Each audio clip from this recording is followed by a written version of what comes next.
of them.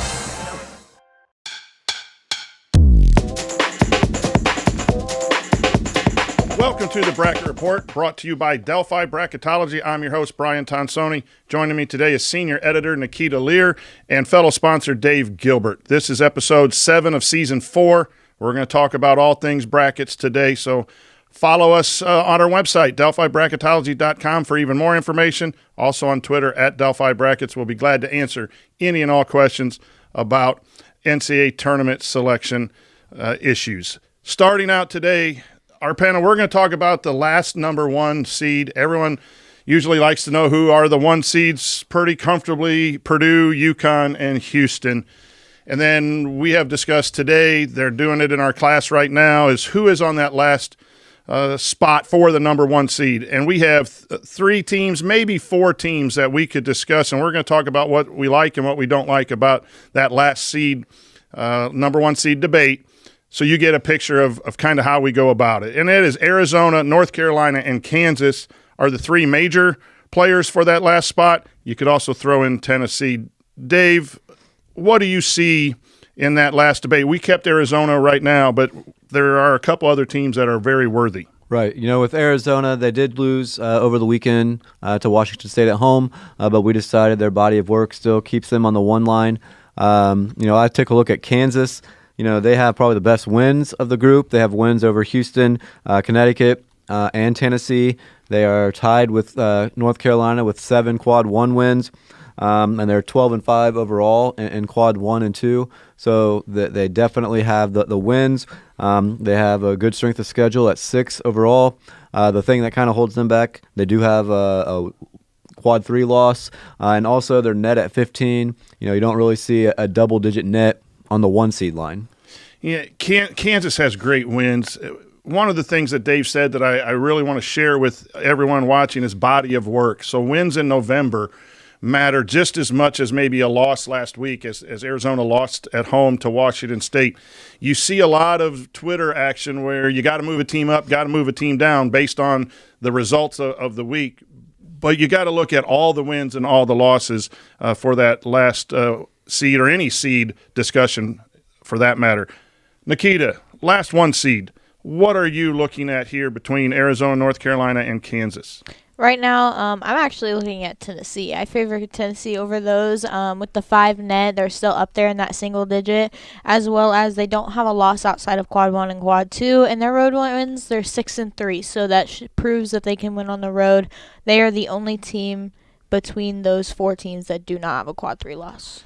So Tennessee is interesting. That net is important. You'll hear a lot of people talk about the net as just a sorting tool. Well, it's the NCAA's major metric. They are going to use that predominantly, and you have heard that wins get you in, and then the metrics get you a seed, and your point about the 5 net for Tennessee is a very good argument, and you do see some bracketologists arguing for Tennessee to be at the top of the 2 seed line.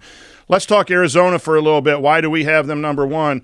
When we looked at the quad wins, they are broken up into quad 1A and 1B. So your better wins are at the top, are quad 1A. And Arizona has 4 of those such wins, 2 of them on the road and 2 of them at neutral sites.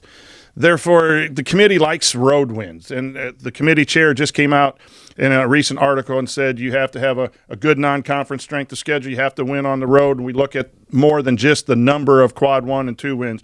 And so I took a deep dive into a lot of teams, and boy, Arizona has those quality road wins, just enough to be over North Carolina. But look for that in the games in the next 2 or 3 weeks. Those are some really outstanding teams, and you have Marquette also on our 2 seed line that can be up for debate. And we're also going to talk about the 4th seed. We have Wisconsin and Illinois back-to-back. And in the reveal, the committee had Illinois ahead of Wisconsin. We currently have Wisconsin 1 spot ahead of Illinois. Dave, do we have it right? I think right now we probably do, since the Illinois was ahead of Wisconsin at the reveal. We've kind of talked a little bit about the Kentucky in that spot as well. All 3 of those teams have all lost a game since the reveal was made. Illinois did add a quad 1 win at Maryland since that time. And they don't have any quad 3 losses. So I still think, if the committee had them, ahead of Wisconsin and Kentucky at that time of the reveal. I don't think enough has changed for us to drop Illinois and move Wisconsin ahead of them. So that means we did have Wisconsin ahead this morning. Right. So you would propose a change then of moving Illinois back to the top or the last 4 seed. I hear you on that. I think we kind of maybe moved that up when Illinois lost to Penn State. Any thoughts about Kentucky or Illinois, Wisconsin for the last 4, Nikita? So I agree with Gilbert over here. I agree that Illinois should be over Wisconsin. I think Kentucky is good where they are at with that 170 non-conference and that quad 3 loss. That's what sticks out for me. Let's give a quick update to some local teams. Gilby, you like the Boilermakers. How are they doing? Yes, last week Purdue blew out Rutgers and then won on the road at Michigan. Coupled with UConn's blowout loss at Creighton last week, I think Purdue probably bumps back up ahead for that number 1 overall seed. I don't think there's any danger of Purdue dropping down to a 2 seed. They're going to stay a 1 seed. The question is, will they, take that top number 1 seed overall? Nikita, the Butler Bulldogs have played some tough opponents and lost 4 in a row, and they're outside right now. What can you share about Butler? Yeah, they just lost 4 in a row. They're on the struggle bus right now, but I think if they really start picking it up, they'll be able to maybe not quite be in, but still play some good ball, have a good rest of their season. They're going to have to win in the conference tournament a game or two, but they don't have a lot of bad losses. That is a good sign for Butler. Big game tomorrow night against St. John's, almost an elimination game. The loser of that game probably is going to have a tough road to get in. And then Indiana State Sycamores, we've been talking about them all year. They've bounced back after a bad week. They had 2 losses. They are going to be right on that cut line, dependent on what happens in the Missouri Valley tournament. They're back to winning ways. They're the top seed right now. If they win their last 2 games, which they should, they will be the number 1 seed and have a path to get to the championship game. I am rooting for them to get to the championship game. I think if they get there, they are likely to be in. Stay with us here on the Bracket Report. We're going to take a look at each seed line, some individual teams, and have a discussion about whether they should move up, move down, or stay the same. Ball here. Harris scores. With 19 seconds remaining. Same players, big boy. I'm telling you right now, that's awesome. I love it. That's the finish. You get a layup, take it, and an and 1. Fly ball.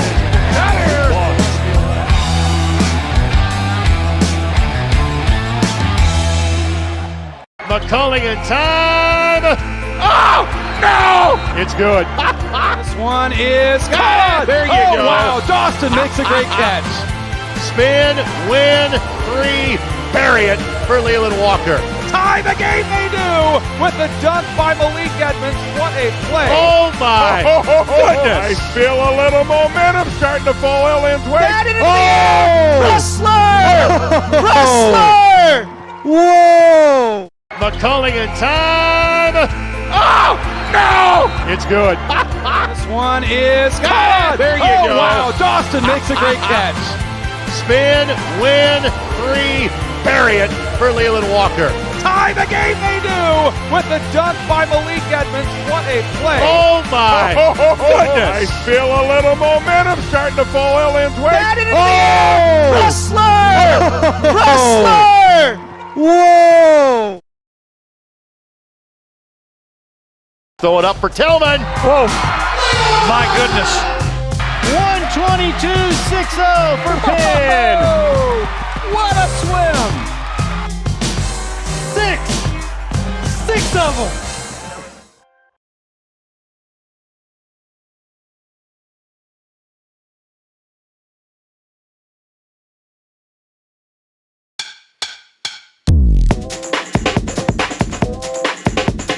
Welcome back to the Bracket Report. I'm Brian Tonsoni here with Dave Gilbert and Nikita Lear. Now we're going to take a look at some individual teams and decisions that we have to make as a group at Delphi Bracketology. And all of these are always in comparison to teams around them. But we're going to talk specifically one team in every seed line. And we're going to start off with our 5 seed. We moved St. Mary's up to the last 5. Some people may have them a little bit lower. Dave, your thoughts on St. Mary's? I think we might have them just about right at that 5 seed. They've won 13 in a row. They have a really good net at 15. They're 7-4 in quads 1 and 2. They do have those 2 quad 3 losses, and they also do play in traditionally a conference that's not as strong, especially with Gonzaga being a little bit down this year. But they are playing really well right now. I think 5 seed is probably pretty good for them. Yeah, they're just tough to seed because they got off to such a rocky start. And, I do think that they're worthy of at least that 6 seed line, 5 seed line. Someone has to be up there for us on that seed line. And I think they have some games left. They have Gonzaga left. I believe that would really solidify their resume. Nikita, any thoughts on St. Mary's on the 5 seed line? I agree 100%. I think they should stay on the 5 seed line. They're doing really good this season. And even though they're a small college, they're still up there. BYU is currently a 6 seed, another team that we have struggled with of knowing where to put them. BYU is now in the Big 12, so they're playing better competition. They are currently 19-8, 4-6 in quad 1 and 4-2 in quad 2. That's 8-8 with no losses outside of that. They don't have a good non-conference strength of schedule. Nikita, BYU, 14 net. Are they okay at the 6 seed line? Do you think they should move up or down? I personally, even though they have that 14 net, their non-conference really sticks out to me. 298. We do not see that being very high. I think they should be more of a 7. Even though that's just a little bit lower, I think that non-conference fits in that 7 line better. That's interesting. I'm with you. I'm not sold on BYU. They have some opportunities coming up. I think they play Kansas tonight. So, get a couple more solid wins, BYU, and maybe you can stay at the 6 seed line. I do think we have them. I would move them down maybe as well. Nikita, Dave, your thoughts on the Cougars? I kind of agree with both of you that non-conference schedule really sticks out. At 298, they do have a good net, but they didn't play anybody in the non-conference. And, the committee values, playing people, scheduling people in your non-conference. They do have a losing record in quad 1 as well at 4-6. So, I would say 6 seeds probably good, or maybe even drop them a little bit. So that'll be a team that we'll be watching maybe to move down depending on what happens tonight. Again, we look at body of work, but you need to add wins if you're BYU. South Carolina is currently on our 7 seed. And, boy, they have a good record, Nikita. Why do we have them at the 7 seed, and is that the right spot for them? I believe it is.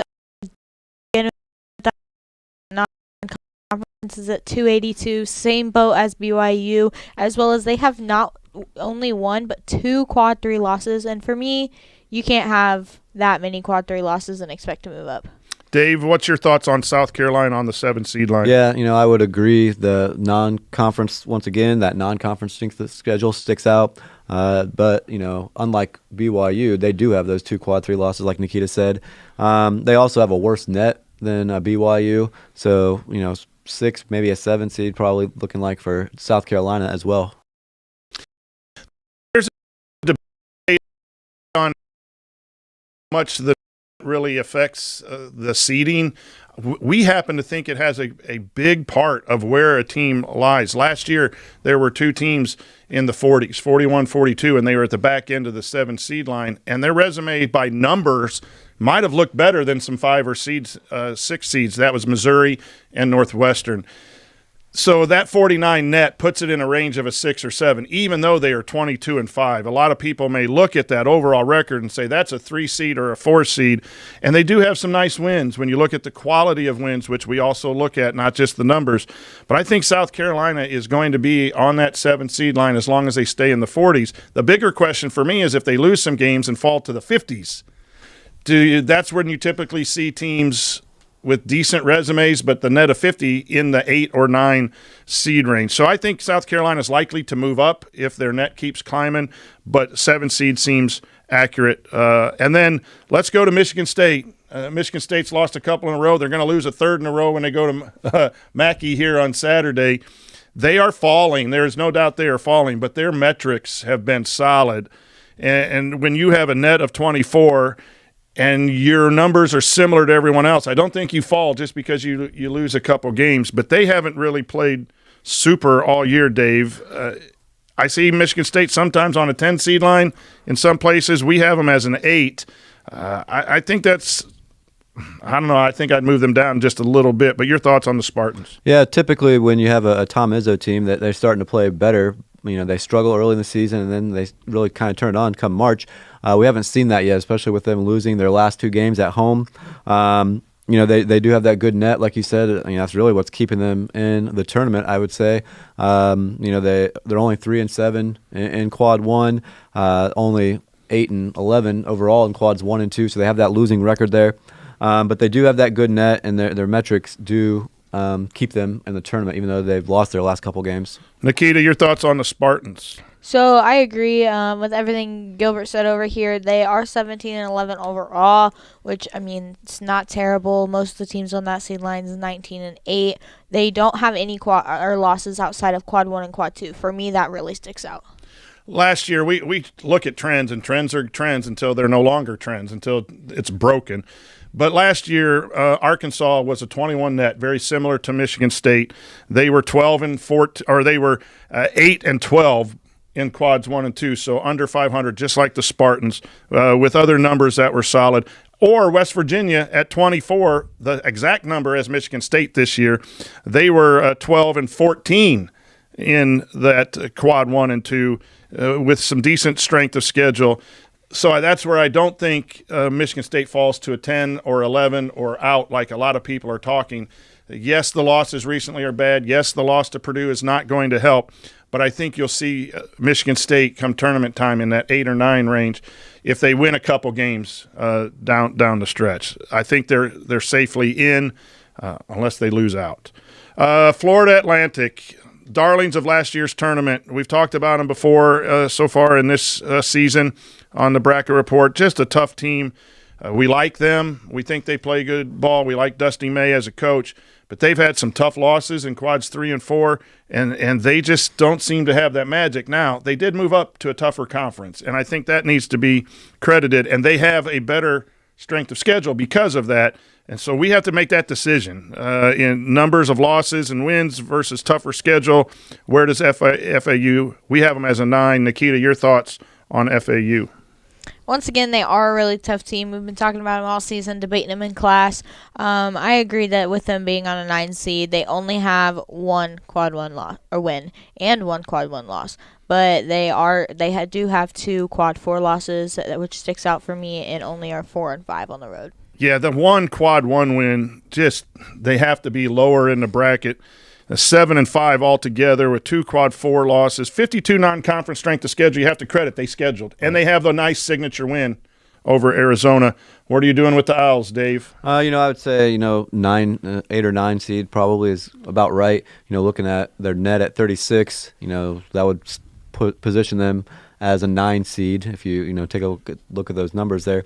But those 2 quad 4 losses kind of stick out there for their resume. And really, like you said, only that 1 win. Yes, it's a signature win over Arizona, but that's the only quad 1 win that they do have. Next, we're going to talk on our 10 seed line about Wake Forest. They beat Duke at home. We're not going to talk about court storming. We'll leave that for ESPN and everyone else. But Wake Forest gets a nice win. Florida moves from 31 net to 30. So Wake Forest, in the span of 1 week, gets 2 quad 1 wins by playing only 1 game. That's the craziness of the cutoff system of the quads. Dave, your thoughts on Wake Forest? Are they a 10 or are they more of a play-in game at the 11 with those 2 quad 1 wins?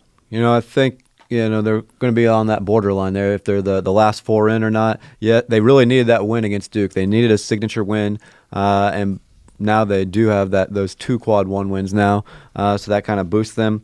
And they do have the good net at 25. They're only 2-7 in road games, though, so they are definitely not out of the woods yet. They need to continue to win to solidify either staying as a 10 seed or avoiding that last 4 in. Wake Forest is in Indiana tonight playing Notre Dame, or their next game is against Notre Dame. I think that's this evening. Your thoughts on Wake Forest as a 10 seed, Nikita? Once again, another tough team. Wake Forest has been in our bracket, out of our bracket, a 10 seed. They've been everywhere at this point. I personally would drop them just a little bit, not too much, with that 258 non-conference and the fact that they only have those 2 quad 1 wins, and one of them being changed just recently. You would be right. A lot of people have Wake Forest on that 11 seed line playing in Dayton in the play-in game, so that goes along with your thinking, Nikita. And as we round out section 2 or segment 2 here, let's talk about teams that are either moving up or down. Another team just randomly. Dave, who do you want to talk about? I'm taking a look at Virginia. This is a team that is dropping. They have lost 3 of their last 4. They didn't even score 50 points in 3 of those 4 games, and one of them they actually won. They only scored 49 in a game and actually won. Against Wake Forest. Against Wake Forest. They got blown out by Virginia Tech, lost by 30.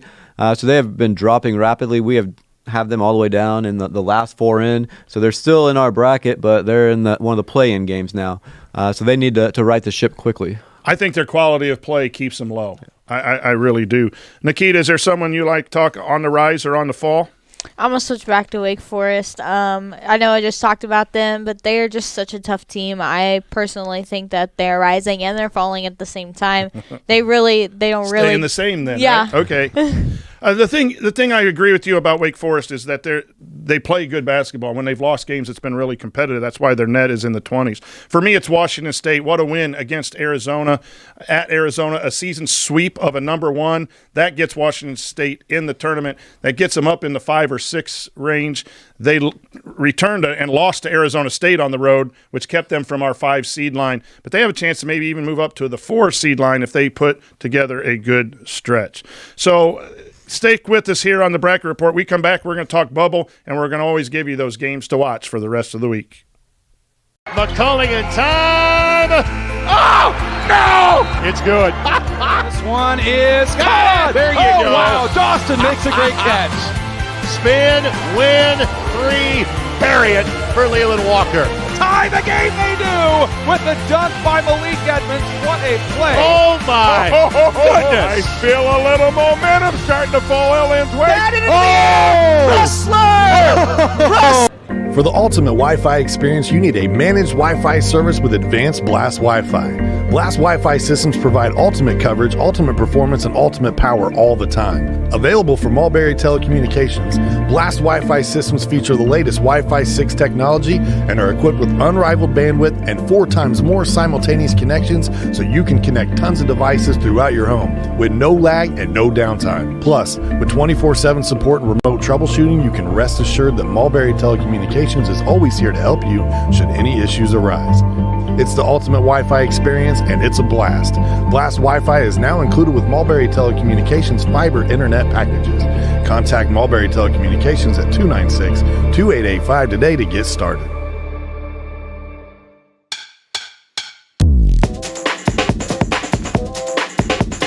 You're watching the Bracket Report, brought to you by Delphi Bracketology. I'm Brian Tonsoni with Dave Gilbert and Nikita Lear. We're now going to talk about the bubble, because that is the place you do not want your favorite teams to be, because a bad week could drop you out of the tournament, and then you're watching the NIT when everyone else is watching the NCAA.